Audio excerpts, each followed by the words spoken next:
word why. What a curious word. The kind of word that can make us cringe, feel defensive, or even distant. But you know, sometimes why is the key. The key that can unlock so much to our lives. Join me as we explore the why with fascinating contributors to the world. Those that entertain us, inform us, teach us about life, and if we're lucky, inspire the next in all of us. I'm your host, Dr. Rod Berger, and welcome to Headroom, a production of Rainlight and co-produced by Old Soul. Let's go. Well, I am incredibly excited for this conversation, and not that I am not excited for most of my conversations, so no disrespect to previous guests, but you know, sometimes it's good to be a kid. Sometimes it's good to just jump in. And what an opportunity. I'm going to be spending time today, and you're going to be spending time with Halle Stanford. She's the president of television at the Jim Henson Company. That's right, the Jim Henson Company, as the young kids will put like periods after each word to emphasize the importance. But Halle, already off air, I can tell she's got great energy. I'm excited for this conversation. She's an Emmy Award-winning and 10-time Emmy-nominated television producer. She serves as a president of television at the Jim Henson Company, leading the development and production of all television, home entertainment, and digital media in animated and live action formats, establishing the company's creative culture across all territories. Her most recent executive produced Slumberkins. She's been a part of Fraggle Rock, Back to the Rock. Boy, does that brings back memories for me here as a guy in his mid-40s. Harriet the Spy in the short form series Fraggle Rock, Rock On for Apple TV Plus. She's won countless awards. We already talked about her Emmys. Primetime Emmy Award, I should say, for Outstanding Children's Program, The Dark Crystal, Age of Resistance. She's been with the Jim Henson Company since '93, and she's worked on beloved Muppet projects like Muppet Treasure Island, Muppets Tonight, and Bear in the Big Blue House. Well, Halle, I know I sound like just a family member that's gloating about... I love it. I'm your long lost brother going, man, I'm proud of you. Thank you. So let's just jump right into this. Tell me about your relationship to creativity and how it's changed over the years. Oh, wow. I love that question. Well, my relationship to creativity, and I guess I'll talk about being at Henson, right? Like, because I could talk about it from age 5 on. Well, why don't we start there? Paint the picture. How did you understand creativity and or the role that you might have played with a paintbrush that was presented in front of you? Yeah, I love talking about this. Well, first of all, you need to know that my father was a photography, visual arts professor. He was an artist, and he passed away when I was 3 years old. So the way that I got to know my father was through all of his artwork. And to this day, his black and white photos are everywhere. His paintings are everywhere in my home. I actually have one right here in front of me. And so I sort of grew up with this visual language of like identity and connection just through the visual all around me all the time. I actually had the privilege of writing an episode of Harriet the Spy that celebrates my dad. I did this sort of reimagining, like, what was he like as a young boy if he came across Harriet at the World's Fair and he was so groovy with his camera. So that was fun. And that was all about exploring the artist's voice, right? That it can come from photography. Harriet herself is a writer. So they kind of have this beautiful artist connection. So that was really kind of I would say the first thing that really inspired me as a young girl in terms of a kind of different creative language. But I was all about reading. I was all about losing myself in books, writing stories, and I love television and film. I am one of those kids that was way too focused, way too early. Although I think I imagined myself a movie star. I think I imagined myself. There's still time. Yeah. I loved I Love Lucy. I still do. Halle, so when did you start to trust what you were seeing on the screen and your ability to break it down or deconstruct it and have an opinion? Oh, I feel very young. I mean, I guess I would say 7 years old. Just, that was a real, those are all formative years for all of us in terms of storytelling. But I can remember at that age, everything from Muppet Show to, you and I were raised also when there was no streamers and a streamer was Channel 5. Where you watch Little Rascals, you watched it right next to I Love Lucy, to the Brady Bunch, to Little House on the Prairie and Magnum PI, and you thought they were all being made at the same time. But I think I had a very steady diet of television, and I thank my mother for that.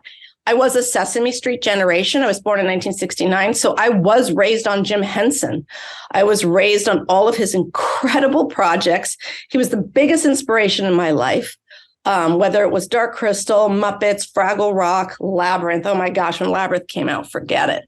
And so, I was raised with some pretty epic television programming. I'm also a huge Little House on the Prairie fan, but we can talk about that on another call.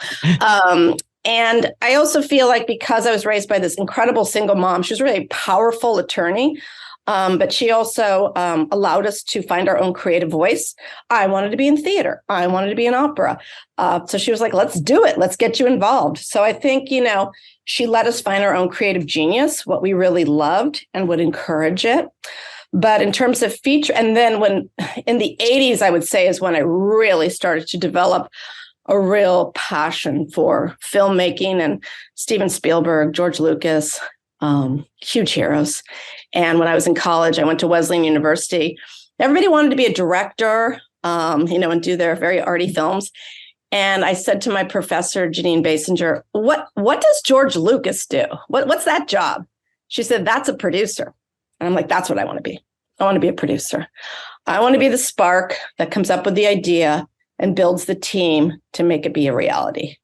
And so I guess that's my quick overview. Yeah. Like so my childhood do you creative pinch experience. yourself? I mean, when you think about the percentage of people that can dream at an early age and then realize that the door before them is the actual door that will allow them to, I think, flourish.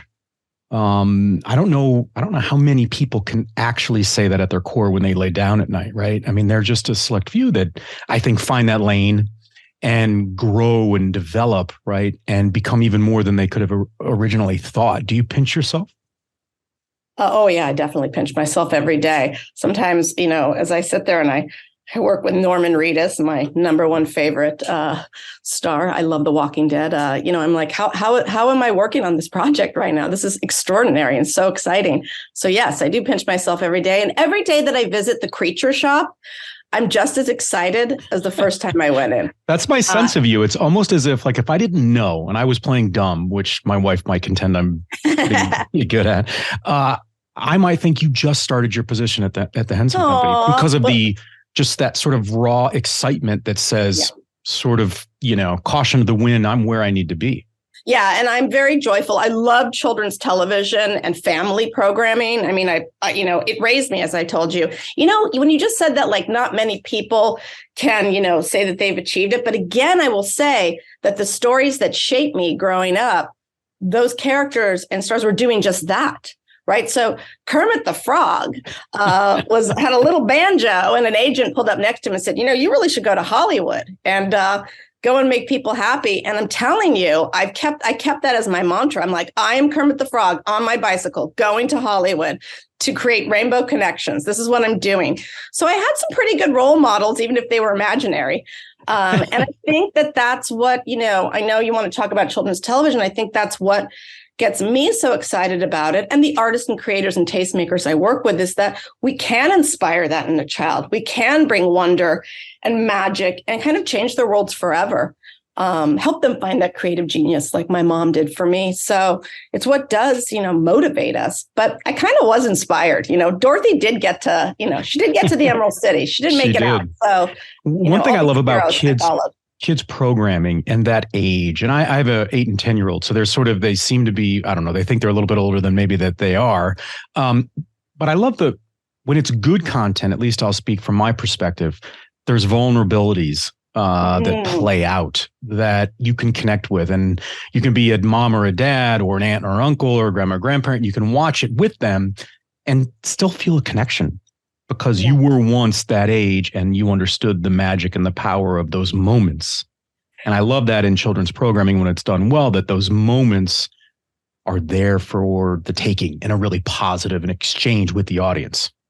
Yeah, I love that you said that. And I'm excited for you to watch Fraggle Rock Back to the Rock and Apple, because that was something that we really kept in mind, right? Like that adult experience and the fan experience. We had to sort of deliver the essence of Fraggle Rock, but also thinking about the parents as they're watching and feeling that child within them, and also feeling the parent within them, right? Like, oh, I could take that idea, that tool. We could have a conversation about that. We could have a conversation about echo chambers, or or bullying, right? And so we kind of try to deliver it up in both ways. And yeah, it does take a little vulnerability, takes pushing, and sometimes a little darkness, right? A little sadness, but that I think that kids want to see that triumph and that resilience of spirit. So yeah, Fraggle was the most recent show that really we got deep in those types of topics, and I think it was very successful. Do you think that we're putting too much on children's programming when we talk about responsibility, when we talk about what we should or shouldn't be presenting or teaching? It feels a little bit like it runs parallel to kind of what we're putting on education and saying, well, maybe you should or you shouldn't teach these different principles about growing up, and or that, well, you should be doing it for us, right? And so there are a lot, and it's not about a political conversation. It's just how that can impact the creative process in a world that is hyper polarizing and trying to understand what kids know, what they understand, what they're exposed to, especially in a world where they've got screens at their disposal and they're digital natives. How has the advent of technology in ways that you and I could never have imagined when we were growing up with the 4 or 5 channels, to your point, how does that impact the creative process? And at what point do you kind of say, look, we can't be everything to everybody? Yeah, you can't be everything to everybody. I approach it personally and creatively from a place of, what do kids need right now? What will they need 3 years from now? I always have to have out my fortune, my little fortune teller's ball, like what crystal ball, like what is coming up, and what do they need? And sometimes I have to be honest, I'll present shows to networks and we're probably 2 steps ahead of them and what they're thinking about. And so I remember we took out a show called Dot, which ended up being on Sprout and Hulu and the CBC. And she was a digital citizen, right? She was a little preschooler. It was based on Randy Zuckerberg's book. She was holding an iPad. She was like using technology as a means to celebrate her world. It was all very positive. When I took that project out, oh my goodness, I had so much network pushback. They were like, we can't have preschoolers having iPads. And I was like, but they're going to. So don't we want to bring them into this digital citizenship, teach them responsibility and ways to have meaningful experiences? I'll never forget it. They were like, no, we can't do that.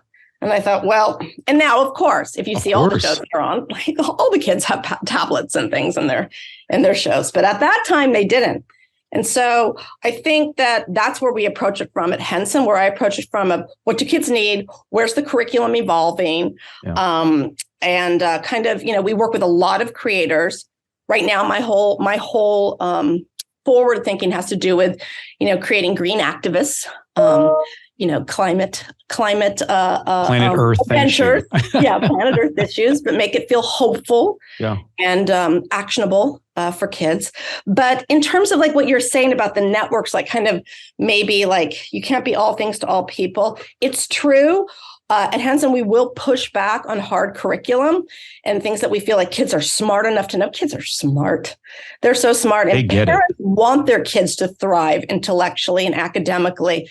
So perhaps the fear that we're pushing up against just usually is just a lack of knowledge of that age group or a certain kind of brand that they want to maintain. So I actually remember getting a little pushback, like, I don't think kids can, take in the word, inertia. And I was like, I think they can. Or I don't know if these big dinosaur names. I'm like, let's see about that. And then we did the song Dinosaurs A through Z for Dinosaur Train. And those kids can remember every single dinosaur name that we throw at them. So I guess it's just like this lovely push and pull. But I think that Jim Henson said it best. If you're going to put television in front of a young child, like a preschooler, better be great, better have something to say. And I would also say we try to also make sure it's gorgeous, right? I think kids deserve the same level of picture book beauty that they get in books. on television for that age group too. So that's a big mandate over here and for me. Headroom is produced by Old Soul, a one-stop marketing agency that understands the power of brand and nuance. Reach out to my guy Matt at Old Soul and supercharge your brand and content strategy. That's Old Soul. Shoot Matt a note at aoldsoul.com. That's AOLDSOUL.com. And now, back to our guest. How has the relationship with creators changed for you, Halle? When we think about now, it's like I have family members that are in the arts, and and I think about sort of the classic creative, but I also think about that class of creative in 2023, where there has to be some level of awareness that is sort of baked in potentially to the way in which we might think about character construction, the arc of a story, diversity and inclusion, representation. How has that changed your relationship, sort of as the sports analogy, but like the coach on the field, or, to not only support, inform, and inspire? Yeah, I would say that, always artists first, dreamers first. So, the job here is always to like nurture the talent. I think one of the things that I've really seen evolve over the years, and I encourage, is not to niche creators into one lane. I am a creator myself, but when I look back on my career, I could also see I was just the producer, and then right over here were the writers, and right over here were the directors. And now there's a lot of encouragement to say, okay, you're a writer and you want to direct? Great. Let's start doing that. Let's start. John Tartaglia at our company. He was a puppeteer and show creator. We're like, let's get you in a writer's room. Let's get you writing.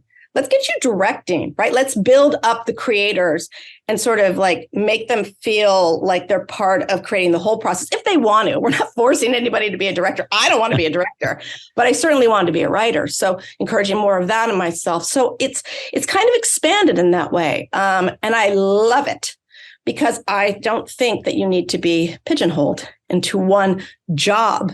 That could even be in post. Wow, I would love to see some writers really get to understand editing and post-production. So anyway, that's what's evolved, and I'm loving it.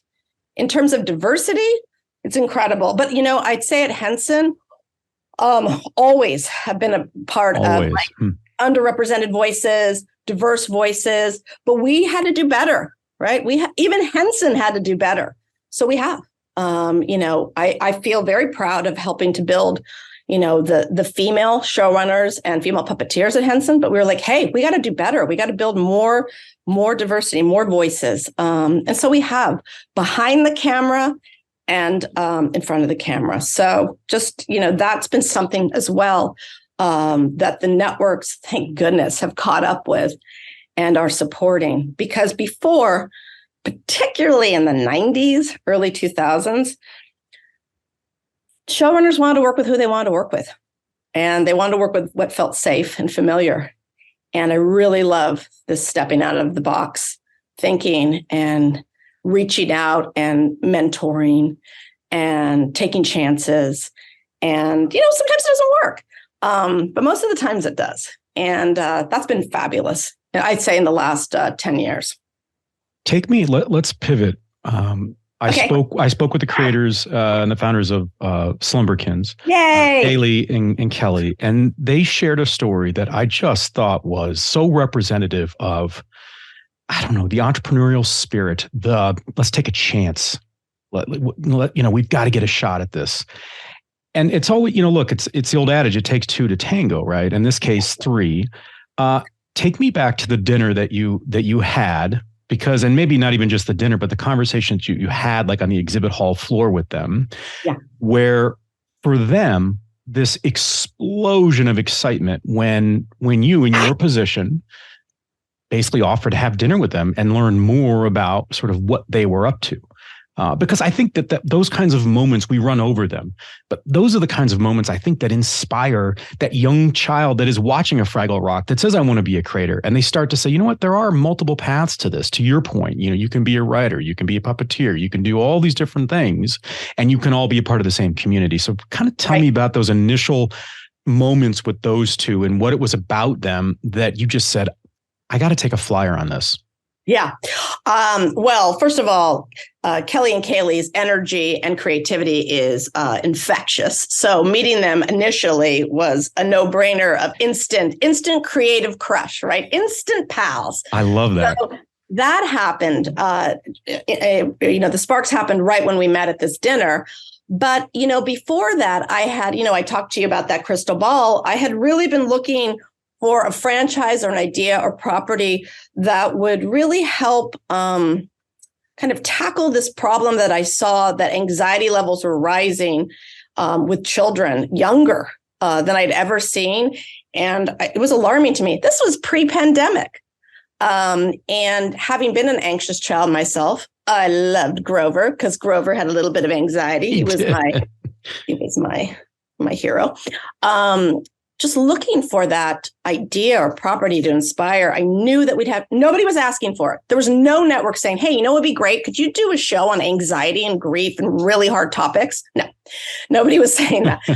But, oh my gosh, then I met Kelly and Kaylee, and they shared with me, and this was a wonderful convention too, right? This Alt Summit, it was all these female entrepreneurs. And I particularly loved it because there was a lot of really superstar moms. I love the mom community. I'm always there for them. Mom 2.0, woo! Like, I love them. So they were actually introduced to me by some other moms who I'd met there who said, hey, you should go meet Halle. So it was very, very lovely. And when they showed me Slumberkins, I couldn't believe it, that they were actually tackling those topics and those difficult issues in a way I'd never seen. It had to do with like the child themselves, figuring out how to overcome these challenges coming their way and find wholeness. Not that they didn't have input from parents and teachers and kids, but it was all about here. And I thought that was beautiful. But I just love the design style. I love their approach. I love their meaningful community that they had created, and an engaged community, which I thought was gorgeous. And most importantly, I felt that the property itself lended itself to puppetry. So here they had these therapy toys. They were beautifully designed. They were not puppet friendly yet, believe me, but I knew they could be. And I also know that the best medium to create engagement and intimacy is the medium of puppetry. So it just was like this perfect property. And they trusted me. I was excited about them. And we took little baby steps, but I brought on the A-team and I kept saying to them, what's your favorite show on TV? And they were like, we love Word Party, which we made. I'm like, let's get the showrunner, Alex Rockwell. What's your favorite soundscape? Ingrid Michaelson. Let's go get her. I can't believe we got her, by the way. But the show has magic, Slumberkins. So I feel like it brings in magical people. But that's what we did. We built the A-team, and then we developed this property. We also wanted to push the medium of that. Henson's always trying to push innovation visually. So we were like, wow, what if we took this beautiful, the kind of background that they've alluded to in their books and really blow it out into a 2D world? So we did some tests. We did tests on the puppets themselves to enhance eye animation. You'll see little tears coming down from the characters, and we just played with it before we took it out to the networks. And not every network, responded, right? That's what happens. But Apple. So take me inside that meeting with Apple. What was it about that pitch? What do you think it was that caught their attention? Oh, I think that Tara Sorensen's a visionary. I think she saw the beauty in this project, what it could do for kids. Apple TV Plus, but Tara Sorensen herself is a real formidable tastemaker. And I think she saw that this could have a real deep impact in the lives of children and families. And it was a subject that it was clear needed handling. We presented research, right? We presented the research, we presented the facts, the data. And I think she was blown away. And I think she just loved Kelly and Kaylee, loved Alex Rockwell, loved Henson. It was just like this beautiful project. But I think that also that it came from books and therapy toys too. I think she liked the book element of it. So that it helped to kind of feel like it was a pre-established IP, even though it was just these very short picture books that we had made into this big world. But I think she liked that a lot too. And there's nothing like, having these entrepreneurial moms who had backgrounds in teaching. Yeah, the story is great. Family therapy, who just put all their hearts and souls into it. So, that so many reasons I couldn't say. You'll have to ask her, but I think it's all those things. So tell me, you've been referencing tastemakers. Yeah. So clarify for the audience what you mean, because you say it with fantastic conviction, and it feels like it's something that is really near and dear to you, is to surround yourself with tastemakers. Well, I think that the tastemakers at the networks, I don't know if every network has one, but I certainly feel privileged in the children's television world that there are quite a few, or if they've moved on. Linda Saminsky at PBS was one of them, who really have this incredible eye for talent, for projects, and a vision for them. So right now, it's very competitive in the market. It's very competitive. I'm competing against animation companies that can come in with a whole pilot already made, And so if you come in with an impression of a show and an executive can look at it and say, oh, I can see that. I don't need everything in front of me. I don't need 10 scripts. I don't need a pilot. I don't need all of this. I can see that. Then I feel like I put them in my tastemaker category. They're just a little bit more. They have a vision. They're not trying to check off data points.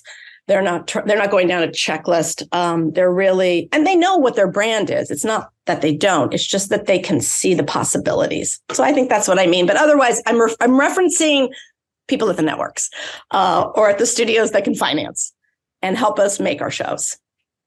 Let's close with this. What do you think the moral of your story and your relationship with success is? If you're not standing up, you're sitting down with a bunch of girls that maybe are my daughter's age that are 8. What's the moral of the story of this really enthusiastic female entrepreneur that is a professional dreamer, and we are all the better for it as audience members? I would say, to break it down, follow your bliss, trust your creative voice. It will make your dreams come true. That's what I would say to very young little girls, because I think sometimes you're told that there's a certain path to success, but I think a successful life creatively is following your bliss. And if you're at a place where it's not quite your vision, you're not in charge, right? And you're helping somebody else's dreams come true, that's meaningful too. But you can always, when you go home, work on your projects, work on your creativity, and make a difference in the world that way as well. That is a beautiful thing. That's what I would say to children.